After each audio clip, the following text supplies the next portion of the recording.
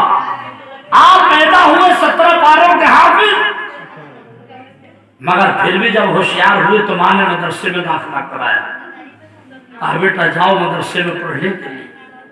عزیزان گرامی یہ غوث کا کمال ہے، ان کی طاقت اور پاور دیکھیں۔ آخری بات بتاؤں، بغداد شریف کی جامع مسجد سے آپ نے فرمایا تھا، کیا فرمایا تھا؟ فرمایا تھا قدمی ہذہ علی رقبۃ کل ولی اللہ، میرا قدم تمام ولیوں کی گردن پر ہے۔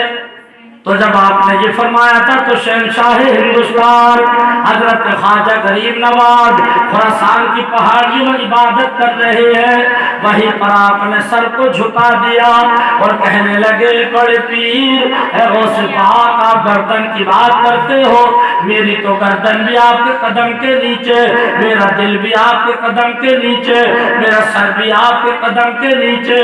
اس کی ترجمانی حضور مفتی اعظم ہند بریلی شریف سے یوں کرتے ہیں کہ یہ دل یہ جگر ہے، یہ آنکھ ہے، یہ سر ہے، ذرا زور سے بولو سبحان اللہ۔ یہ دل یہ جگر ہے، یہ آنکھ ہے، یہ سر ہے، اور جہاں چاہو رکھو قدم سے آزم، جہاں چاہو رکھو قدم سے آزم۔ حضور غوث اعظم نے بغداد شریف سے اپنی آواز کو خراسان کی پہاڑیوں تک پہنچا دیا۔ یہ غوث اعظم کی کرامت، اور خواجہ غریب نواز نے خراسان کی پہاڑیوں میں رہ کر کے بغداد شریف سے نکلی ہوئی غوث اعظم کی آواز کو سماعت کر لیا۔ یہ حضور خواجہ غریب نواز کی کرامت۔ دونوں ہی ولی اپنی اپنی طاقت اور پاور میں انمول ہے، ادھر خواجہ کا بھی جواب نہیں تو ادھر غوث کا بھی جواب نہیں۔ عزیزان گرامی غوث کی شان یہ ہے، یہاں تک بتایا گیا، خود غوث اعظم فرماتے ہیں کہ میں جس کو چاہتا ہوں، جس کو توفیق دیتا ہوں، وہی میرا نام لیتا ہے۔ جی خود غوث اعظم فرماتے ہیں میں جس کو توفیق دیتا ہوں، جسے چاہتا ہوں کہ یہ میرا نام لے، اس کی زبان پر میرا نام آتا ہے، ورنہ اس کی زبان پر میرا نام نہیں آتا جس کو میں نہیں چاہتا۔ یہ غوث کی شان ہے، غوث کی طاقت ہے۔ درود شریف پڑھیں، اللہم محمد صلی اللہ علیہ وسلم، نحن عباد محمد صلی اللہ علیہ وسلم۔ عزیزان گرامی بغیر کسی دوران تقریر اگر کوئی لفظش کوئی گستاخی ہو گئی ہو، من علماء کرام کو گواہ